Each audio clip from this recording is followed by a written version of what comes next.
Buenos días. Estamos muy contentos porque este nuevo ciclo de preguntas y respuestas concretas sobre el complejo mundo de las adicciones es una avalancha de preguntas. Vamos a intentar responder todas las que podamos y como ya lo saben, vamos a subir estas respuestas los sábados a las 10 de la mañana en Instagram y después pasan a nuestro canal de YouTube, Centro Vista Campo. Nos causa alegría, nos causa compromiso, motivación, saber que hay tantas personas en todas partes del mundo que tienen inquietudes, que podemos darle nuestro punto de vista. Lo que aquí vamos a compartir no es la única respuesta, pueden haber muchos otros enfoques, pero es lo que hemos aprendido a lo largo de muchísimos años tratando adictos en el Centro Terapéutico Vista Campo. Y consideramos que esa experiencia puede ser útil para orientar, para aclarar, para despejar dudas, para motivar por parte de ustedes nuevas preguntas, sus comentarios que los queremos recibir. Ninguno tiene poco interés. Todo lo que ustedes puedan enviar como pregunta para nosotros tiene un valor. Porque allá donde hay un adicto, sus conductas ocasionan un caos en el ámbito familiar, una confusión en el ámbito familiar. Entonces, según el mismo número de preguntas en el que coincidan, le vamos a dar la prioridad. Y las que no se respondieron la semana pasada, las traemos a esta semana. Y dicho esto, vamos adelante. ¿Estamos de acuerdo, Gaby? Vamos a empezar con la pregunta clave, la pregunta universal que nos hacen en todos los programas. ¿Por qué el adicto no aplica la voluntad para controlarse? Es interesante porque pareciera que el adicto toma porque él quiere tomar. Pareciera que una persona que se levanta y se sirve un trago, una raya de cocaína, que prende un tabaco de marihuana, que se empieza a tomar pastillas de Alpran, lo que sea, pareciera que así como toma la decisión de hacerlo, ¿por qué no toma la decisión de controlarse? Y decir, hasta aquí está bueno, ya no me conviene continuar. Señores, la adicción es una enfermedad del cerebro que se caracteriza porque la persona, aún consciente de que si comienza a consumir no podrá parar, no puede dejar de hacerlo. Las partes del cerebro que fueron alteradas por cualquier tipo de droga, esa alteración sobre las partes del cerebro que tienen que ver con el control de impulso, con la toma de decisiones, con la reflexión, eso que llamamos el semáforo, hasta aquí me conviene, precaución, esto va a ser un desastre, no me conviene salir, no me conviene tomar. Todo esto desaparece cuando se despiertan las ansias de consumir, porque ese cerebro a lo largo de los años de consumo, allá en la adolescencia, empezó a sufrir una alteración que dominó la voluntad del adicto. Esto ocurre exactamente igual en el desorden alimenticio, en la obesidad mórbida. ¿Ok? Cuando a una persona se le dice, pero caramba, ¿por qué no reduces la comida? ¿Por qué no te controlas en la comida? ¿Por qué no quitas el postre? ¿Por qué tienes que repetir 2 veces? Es un mandato del cerebro que domina la voluntad de la persona. Y el sufrimiento va a ser inmenso en la familia si seguimos pidiendo la voluntad cuando se está en la época del consumo. Por ello, el tratamiento. Cuando un adicto se somete a un tratamiento y se recupera, va a recuperar las áreas del cerebro que le van a permitir el uso de la voluntad, el poder controlarse y decir, esto no me conviene hacerlo. Pero sin tratamiento, es decir, antes de comenzar un tratamiento, la voluntad no va a funcionar como control del adicto. Sería tan ingenuo como pensar que la voluntad pueda lograr que a un diabético el azúcar no le haga daño.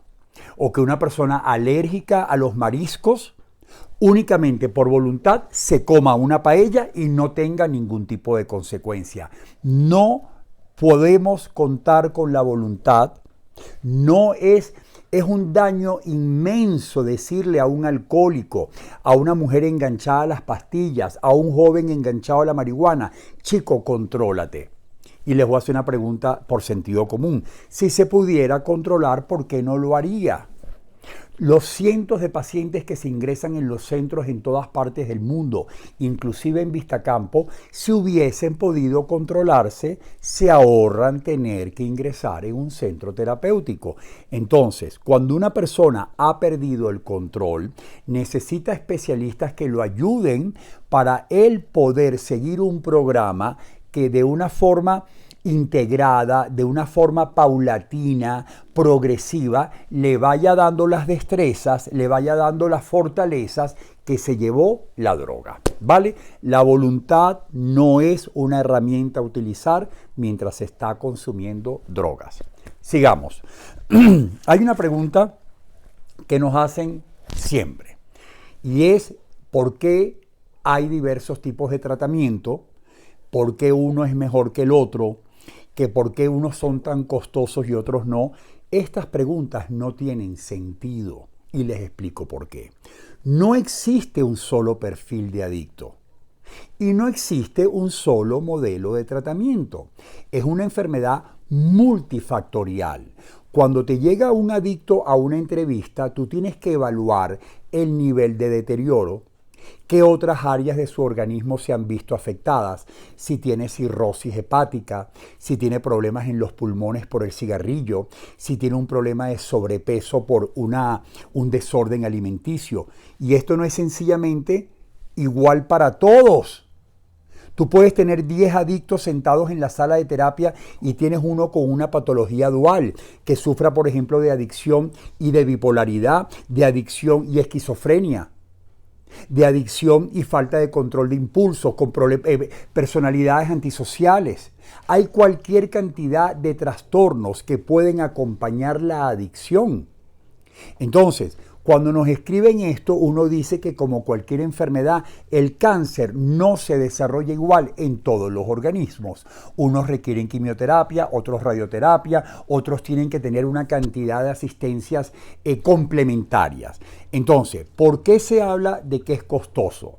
Yo no estoy de acuerdo cuando vas a Estados Unidos y te cobran $30,000, $20,000 por hacer un detox de 28 días. Totalmente en desacuerdo con esa explotación que en un momento dado hasta socialmente fue muy snob, estuvo muy de moda irse a California, a aquellos grandes spa para tratarte la adicción en 30 días. Eso es recaída garantizada. Tampoco estoy de acuerdo en Europa en centros que te cobran 15,000 euros al mes, 10,000 euros al mes, porque no lo puedo justificar.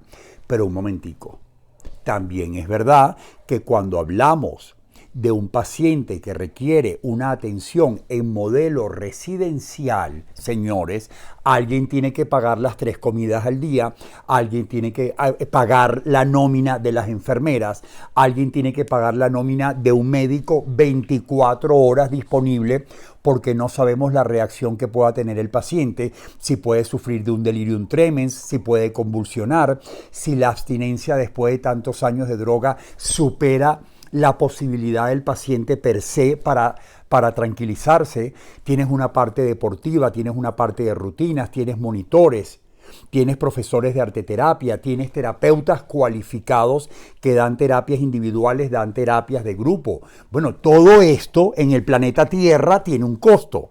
Entonces es muy antipática la pregunta de por qué alguien es costoso y el otro es barato. Esto es mucho más profundo. Las personas se tienen que acercar a evaluar qué necesita este paciente. Y si el paciente ha tenido deterioro en otras áreas de la vida, necesita otro tipo de atención médica, psicológica, psiquiátrica, terapéutica, psicoterapéutica, nutricional. Hay personas que vienen con problemas de traumatología, hay personas que vienen con problemas cardiovasculares. Ya va.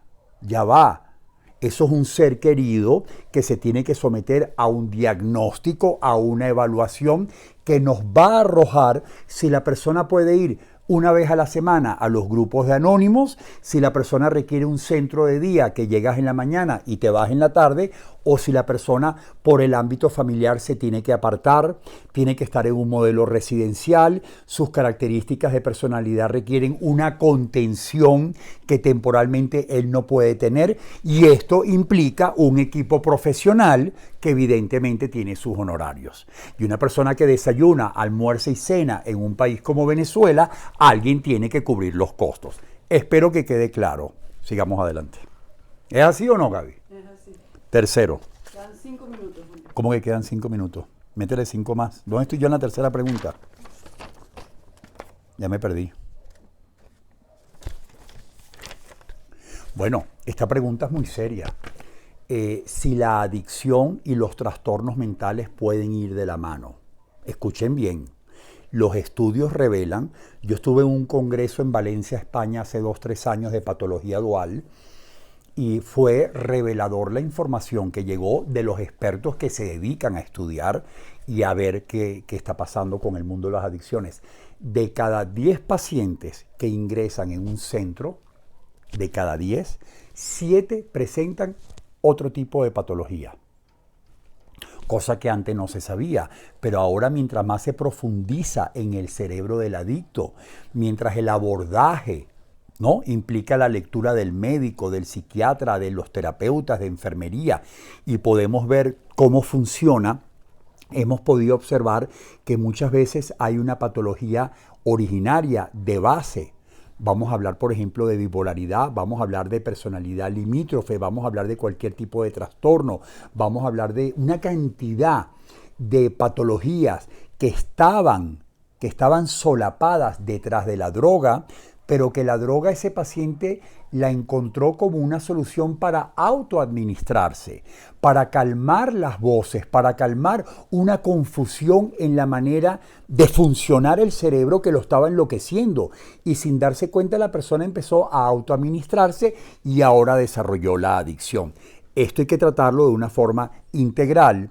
Tiene que haber un equipo profesional para que por un lado se trabaje la adicción, porque si no quitas la droga, los fármacos para otro tipo de patología no van a funcionar.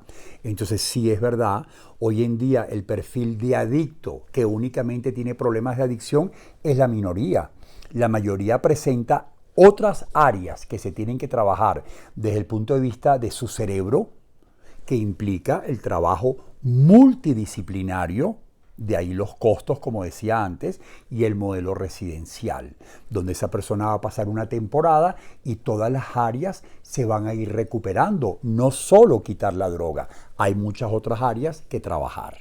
¿Qué más? Me tiene preocupado que me tengas con prisas. Bueno, quedan 2 minutos y medio. Cuando las personas nos escriben y nos dicen, caramba, me siento deprimida, estoy triste porque mi marido paró 3 meses y de repente salió y se la pegó completa, tuvo una recaída a tope. Yo tengo cualquier cantidad de personas ahorita en consultas online que me hacen de Estados Unidos, Panamá, España, que ellos quieren solos, escuchen bien lo que les voy a decir, solos dejar de tomar alcohol, cuando ya han desarrollado una dependencia, o la marihuana, o las pastillas. Esto es sumamente peligroso, porque lo que la persona está intentando es, como lo expliqué antes, a través de el autocontrol o a través de la voluntad, reducir o acabar con una dependencia, con un cerebro que ya aprendió a funcionar con la sustancia, que le dice, esta es la cantidad que tú vas a tomar, que vas a comer, que vas a tomar. Sea en las apuestas, el ludópata, sea con la cocaína, sea con las pastillas. El cerebro ha desarrollado un fenómeno de tolerancia que es el que le va a indicar al adicto hasta dónde necesita llenar el depósito, por buscar un símil sencillo. Háganlo a través de un profesional. Nos llaman y los ayudamos a ver cómo se puede hacer reducción de daño y acercarlos a un tratamiento. Pero no intenten hacerlo solo, porque la mujer, el marido y los hijos van a sufrir cada vez que recaiga, porque la adicción es una enfermedad que requiere un apoyo profesional. Creo que me tengo que ir. Bueno, sigan enviando las preguntas, las seguimos respondiendo. Este sábado subimos este video. No, si lo están viendo porque ya lo subieron. Y vamos a seguir acumulando y seguimos despejando. Se les quiere y nos vemos la próxima semana.